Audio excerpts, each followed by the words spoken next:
On today's episode, we talk the USA men winning the gold medal at the Olympics in hockey. The Kraken extend their TV deal, and we tell you why that's a good thing. And we get you ready to go back into Kraken hockey coming up next on Locked On Kraken.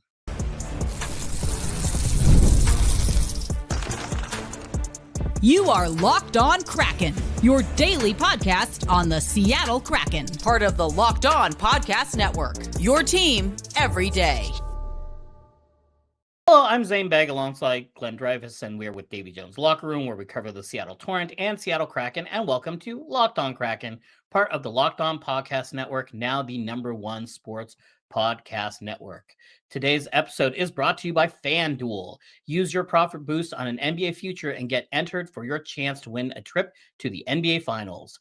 Play your game with FanDuel, the official sports betting partner of the NBA. Glenn, we just had the most incredible tournament I can ever remember in any sport. The 2026 Winter Games, the Olympic hockey tournament on both the men's and the women's side, were must-see TV or must sleep through and then wake up and watch later TV. We talked a lot about the women and the Seattle Torrent, who won the gold medal. Yesterday morning, we saw USA, Canada in the men, the marquee event of the entire hockey season. This is the thing that has been built up for years. The selections, who's going to go, the practices, the qualifications, all of it is leading up to who is going to win the gold medal in the Olympics. And we got an incredible finish. So we'll do a quick recap here. We got Matt Boldy scoring a really super high skill goal where he deflects the puck to himself, maintains control, and then slips it past Jordan Binnington to give the U.S. the 1-0 lead. But everyone's favorite Kraken, Cale Makar, scores to tie it, and then that is it. So we had a USA goal in the first, a Canadian goal in the second, and then we got nothing else in terms of scoring. What we did see is a lot of shots and pressure by the Canadian team, who seemed like the better team. But Glenn, do you remember what we said in the preview for this was that Canada is a super team, but the great equalizer is goaltending. And Jordan Binnington is no Connor Hellebuyck, and that's what we saw. Hellebuyck was what we thought Hellebuyck would be, what he is, the reigning MVP, the 3-time Vezina winner, in my opinion, the best goalie in the world. Meanwhile, Jordan Binnington, by the way, the lowest goals saved above expected of any goalie in the entire National Hockey League. So we have arguably the worst goalie in the league this year, and then we have the reigning MVP. Canada is firing. Mackin Celebrini has breakaways. They don't score. Nathan MacKinnon at the end of regulation has a wide open net. He always hits those. He misses. You can see Hellebuyck, what is he covering? Like 4% of the net? Yeah. And McKinnon is right there. And 99 times out of 100, that puck's going in. Think about the goal that he scored against Finland, where there was no space, just no space at the end of regulation, and he somehow snuck it in. Nathan MacKinnon might not be the actual best player in the world. I think it's Connor McDavid, but I don't think it's very far off. I've watched a lot of Nathan MacKinnon. He's my favorite player in the NHL to watch. He does not miss those. He just doesn't. And the higher the stakes, the better he seems to play. Nathan MacKinnon does not shy away from the spotlight or from the pressure, but he just missed it. He just missed it. But hey, I'm sure that won't come back to cost Canada. They're playing great. They're playing way better than the U.S. 3-on-3, we get to overtime, and Jack Hughes of the U.S., of the New Jersey Devils, it was kind of a weird play. Cale Makar missed a back check, and it looked like it was going to be a 2-on-1 for Canada, and then ended up being going the other way for the U.S. Jack Hughes with the golden goal wins it for the U.S. 46 years to the day of the Miracle on Ice victory, the most famous victory in U.S. Olympic history in any sport. Canada outshot U.S. 42-28, but it was the U.S. who ended up winning 2-1. And then we got treated to a really bizarre medal ceremony. I know this is how things go, but Canada, they lose, and they've just lost this heartbreaking tournament. They've just lost in overtime. They've disappointed their whole country. And now, all right, now it's time to line up and get your medals. And so, you see someone putting a medal, and they're just like so glum. They're so sad. It's not like the end of Star Wars where you put it on and everyone's cheering. It's like Star Wars, and then everyone's just like sobbing. It's everyone's so sad. Nathan McKinnon looked like someone had run over his dog. He barely moved as they like put the silver medal on his head. You're an Olympic silver medalist. Yeah. That should mean something. My wife's cousin is married to someone who won a silver medal in the Olympics in track and field. And this was 25 years ago. And it's still the thing that like, oh man, wow, that guy won a silver medal. It's a thing that follows you around for the rest of your life in a good way. But I don't know if the Canadian team will ever be able to appreciate that. We didn't even mention this ridiculous, talk about Miracle on Ice. This save on Taves, Hellebuck, just his little tiny thin stick all between Taves in the blue paint with the puck, and a goal for Canada. That goes along with the Celebrini breakaway miss and the McKinnon miss. But Zane, you asked if I remembered the Saturday bonus gold medal game preview show. Yes, I did remember it because I said this.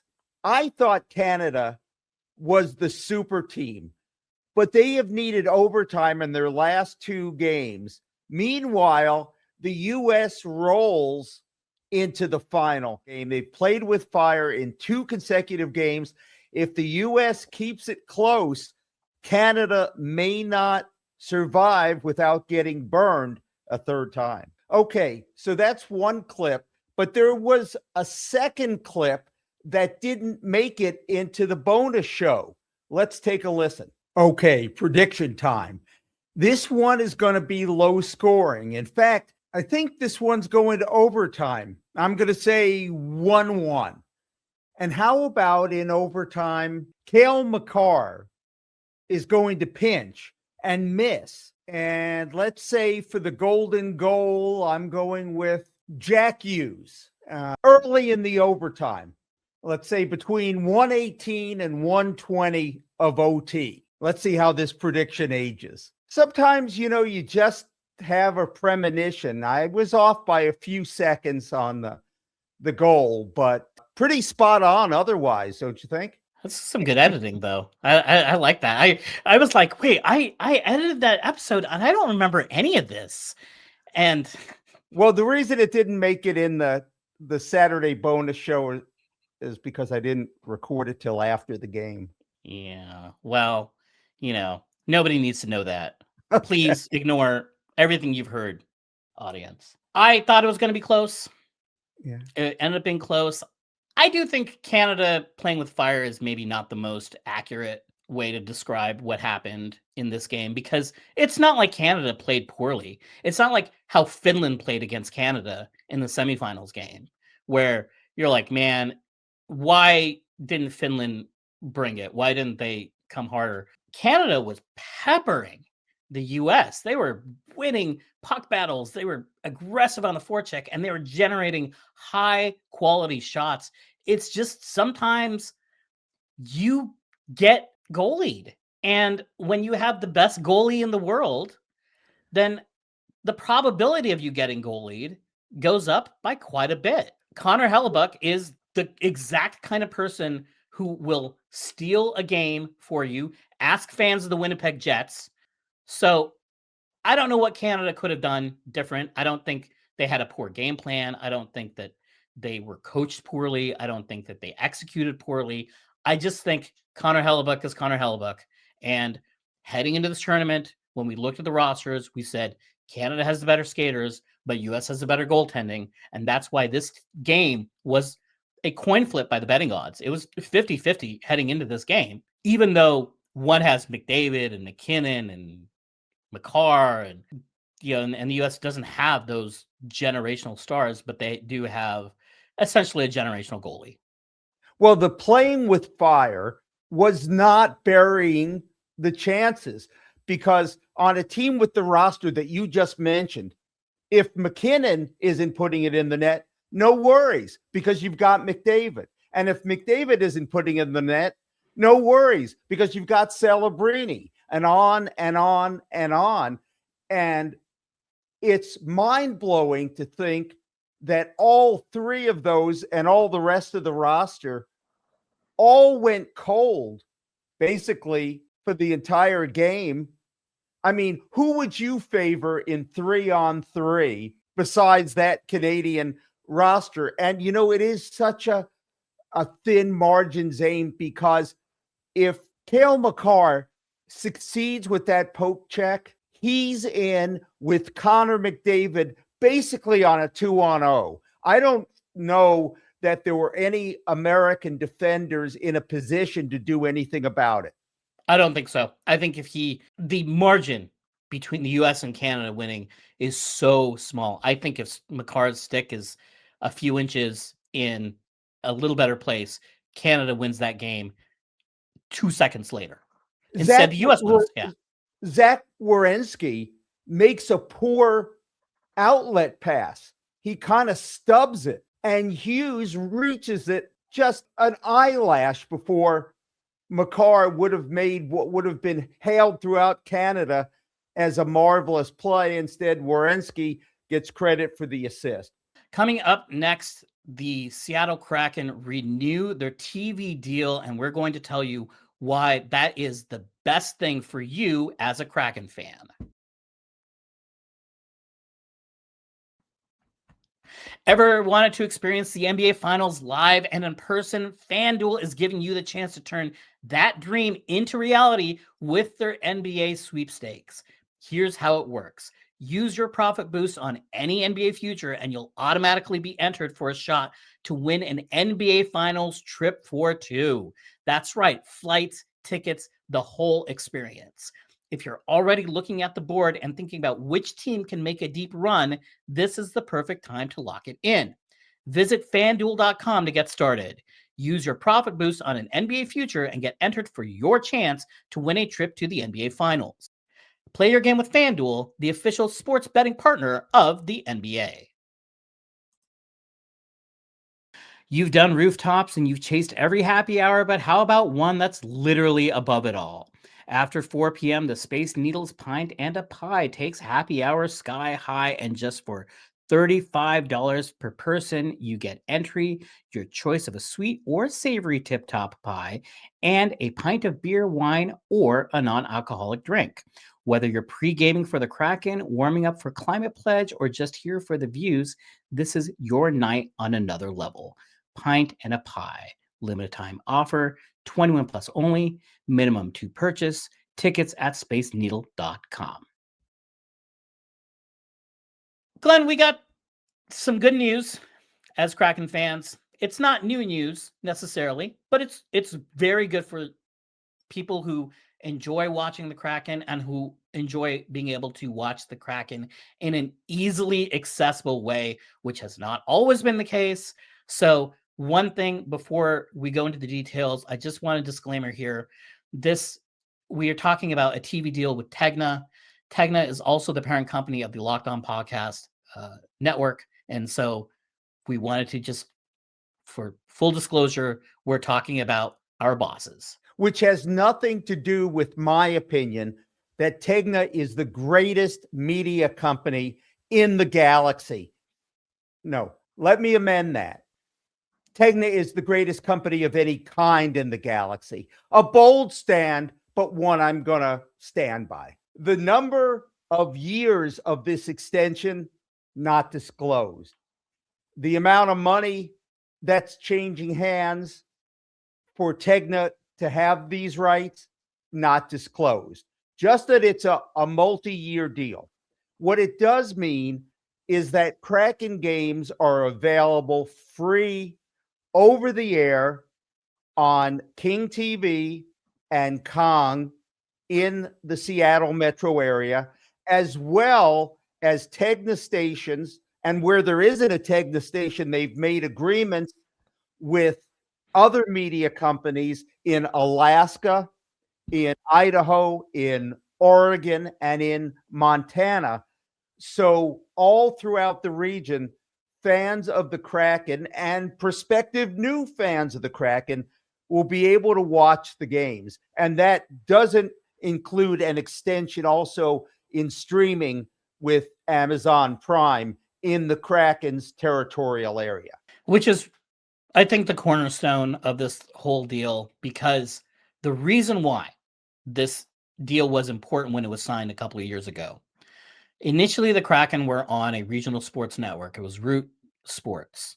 And the traditional model going back several decades was you had your cable or satellite subscriptions, and then these networks would pay the carriers to run their channel. As people started cutting the cord and started going to streaming and canceling their cable subscriptions, the long-term viability of this business model started to fall apart. Now you have regional sports networks. They tried to band together to create a parent network, and then those started struggling financially. Warner Brothers, a couple years ago, parent company of these, they decided, you know what, we're out.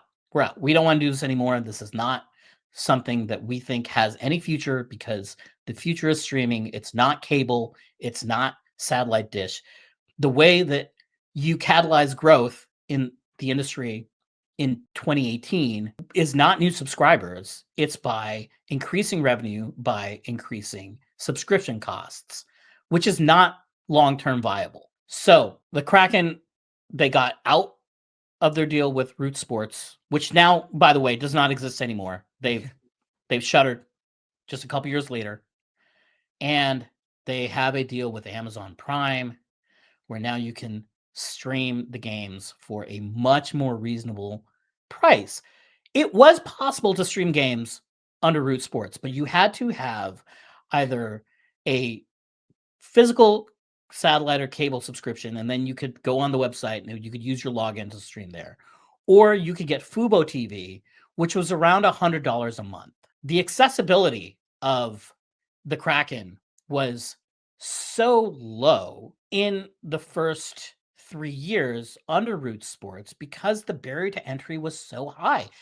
If you're new to hockey, are you going to spend $100 a month on a streaming service just to check it out? Probably not. What we saw then was when they went from Root Sports to the current Kraken Hockey Network, Amazon Prime, King 5, Kong, Tegna family of distribution, even though the Kraken were much more successful in year 2, the viewership under the new model was massively bigger.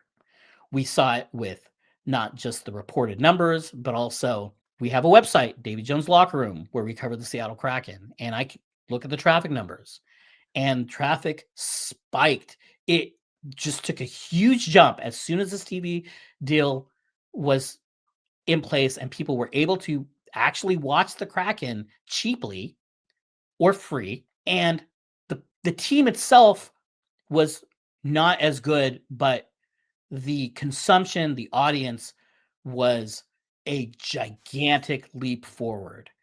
Now we get this news that this TV deal has been renewed, and so we're maintaining the status quo. And that means that we get the same Kraken broadcast network. We get the same Kraken hockey network. We get the same people who are producing the best broadcasts in hockey. We still have the best play-by-play announcer in hockey, John Forsland.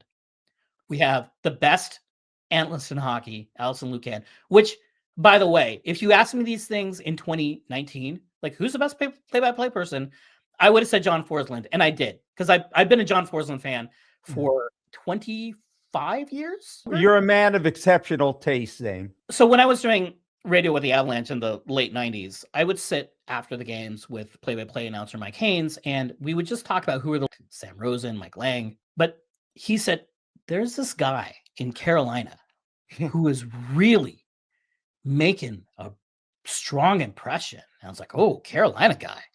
I couldn't remember his name. Carolina guy. Okay, Carolina guy. A few years later, when I was able to get NHL Center Ice, this was, I think, in 2002, I was able to watch Carolina Hurricanes broadcasts. And Carolina guy was really good. In fact, he was the best announcer I had ever seen or heard. Carolina guy is John Forsland. Carolina did not renew his contract, so he signed here. 2019, I'm reading The Athletic, and I'm reading everything I can about the Columbus Blue Jackets. Am I Columbus Blue Jackets fans? No, I don't care about any of those people, but I do care about the writer Allison Lucan, who was bringing all of these really insightful, data-driven insights, marrying data with what we see on the ice. I'd never seen anyone cover hockey that way. She is a revelation. Somehow, both of them are on the Kraken Hockey Network doing broadcasts. And oh, by the way, filling in for color is the guy who just did color for the most important hockey game played on planet Earth in 16 years. Eddie Olczyk has joined the broadcast. He's on there. He is amazing with John Forsland. Also of note, John Forsland and Eddie Olczyk are also a national duo together for TNT. So we have a national quality broadcast with the best play-by-play person, the best analyst, I think the other best analyst. It's just an embarrassment of riches. And then when John Forsland can't go because he has national duties he's like the national broadcaster for Amazon Prime in Canada because he's just that good. Then you have Eric Fitzhugh or Ian Furness, and they're both great. And JT Brown is so insightful, and he's a lot more reserved, and so I think he doesn't get the same kind of press or spotlight. But this is a relentlessly high quality broadcast. Watching Kraken hockey, even when they're not good, the periods of time when they're not good, the broadcast really makes them so much more watchable, because you can still learn things and find things out and enjoy things, even if the team doesn't have a winning result at the end. So great news for Kraken fans that this is in place, that we get to keep the party going, because the first 3 years, the party wasn't that fun. And these last 2 years, it's been a lot better. And I just want to keep it going because the Kraken really, truly do have the best broadcast in the entire game. Well, you'll be able to watch your favorite Kraken on Kraken Hockey Network in all the ways that you can, easily accessible. And the Kraken are coming back this Wednesday. So we're going to help you prepare to ease back into Kraken hockey after the intensity of the Winter Olympics. There is nothing like being in an NBA arena with the crowd and the energy and the moment. Getting tickets, though, that part hasn't always been so simple, and that's why Gametime has become the go-to app for scoring tickets fast without the hassle. It puts the advantage back where it belongs, with the fans. I'm going to a hockey analytics conference in Denver at the end of March, and I wanted to catch a Denver Nuggets Golden State Warriors game. I wanted to see Steph Curry and Nikola Jokic, and so what I did is I just pulled up the Gametime app. I saw the game and I had tickets within minutes. I had the all-in price up front with no surprise fees at checkout, and I was able to see the view from my seat, which made my buying decision easy. Take the guesswork out of buying NBA tickets with Gametime. Download the Gametime app, create an account, and use code LOCKEDON for $20 off your first purchase. That's code LOCKEDON for $20 off. Download the Gametime app today, and remember, it's gametime.co, not .com.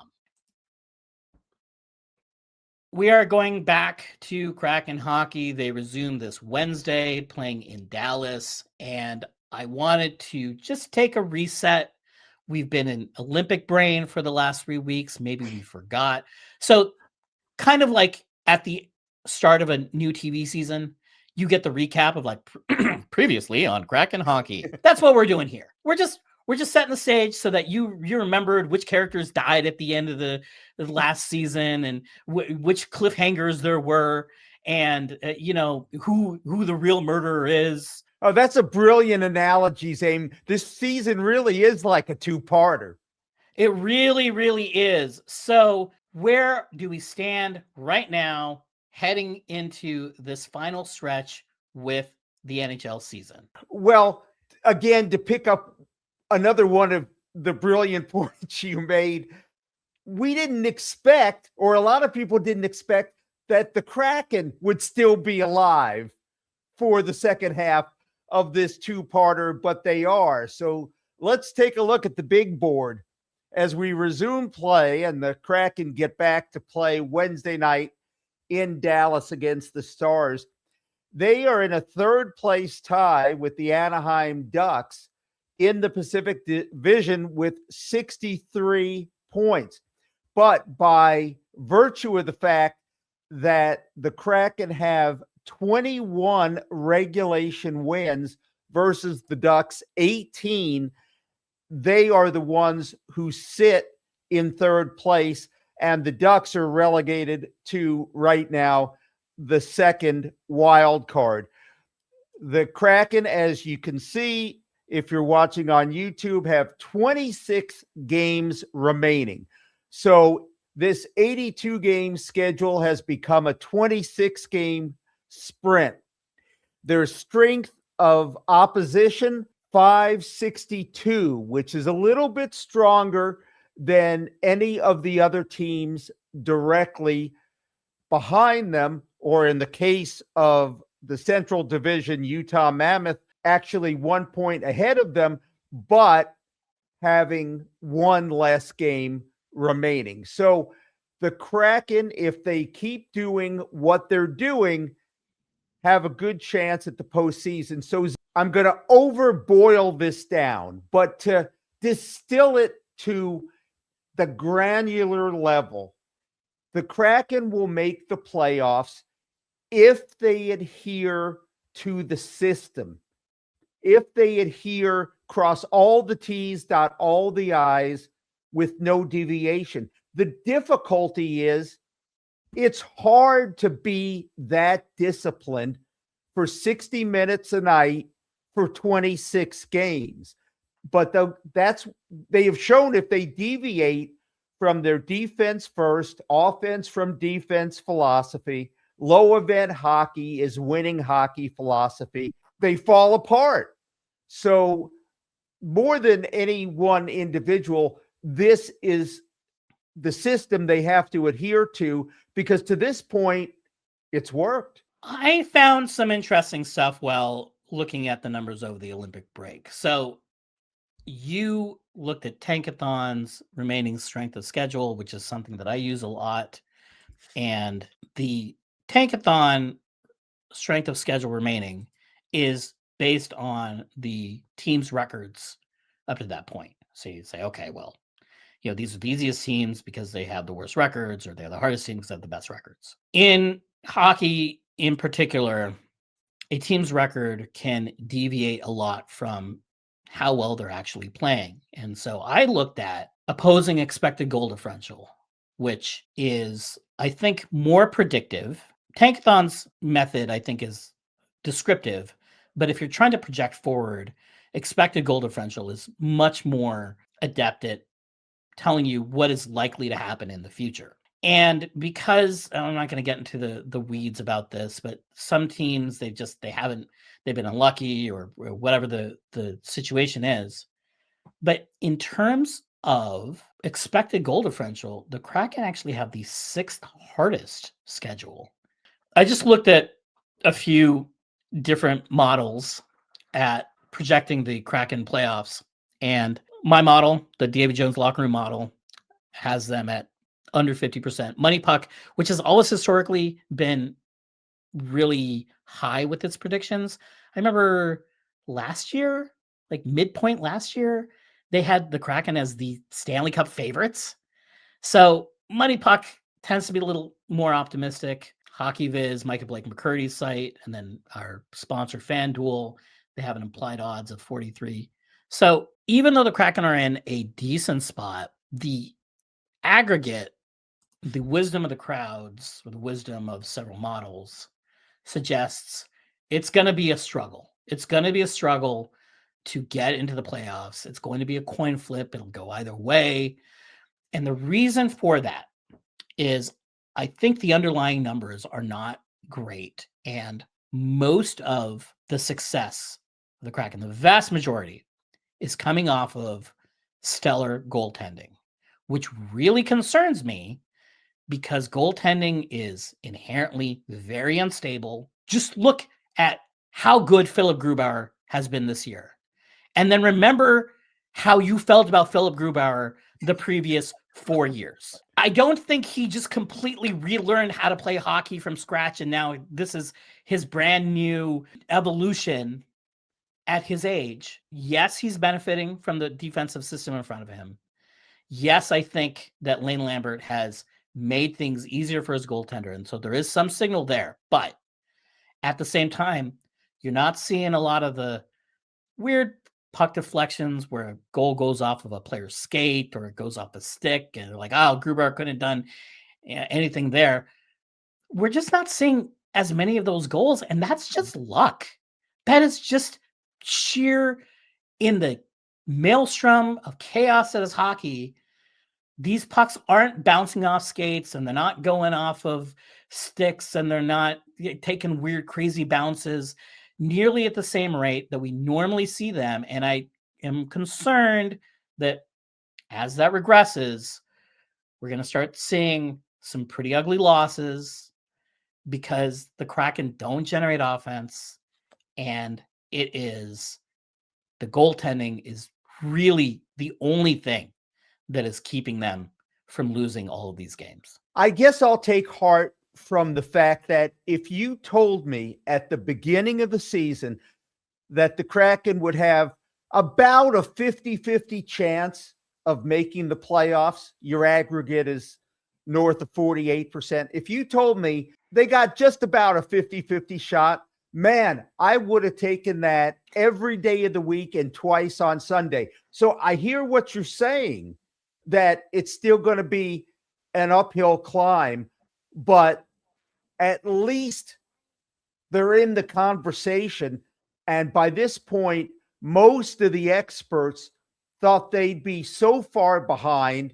It's like watching some of those Nordic events skiing where, you know, they're not even in the picture. They're 3 miles down the mountain, you know. So the fact that they are where they are, you know, as they say, you have a puncher's chance.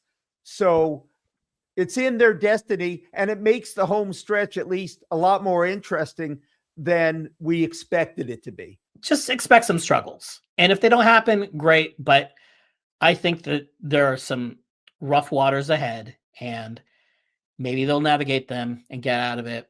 And then they get to play Colorado in the first. And I think that would be a really interesting matchup, because I do think that of the teams that could match up against Colorado, I think the Kraken are among the better ones to have a chance, a puncher's chance, as it were, to pull off the upset. But that's pretty far from now, so we'll cross that bridge when we get there. Well, that does it for today's show. Thank you for tuning in to Locked on Kraken. We will be back tomorrow to prepare you more for this Kraken season.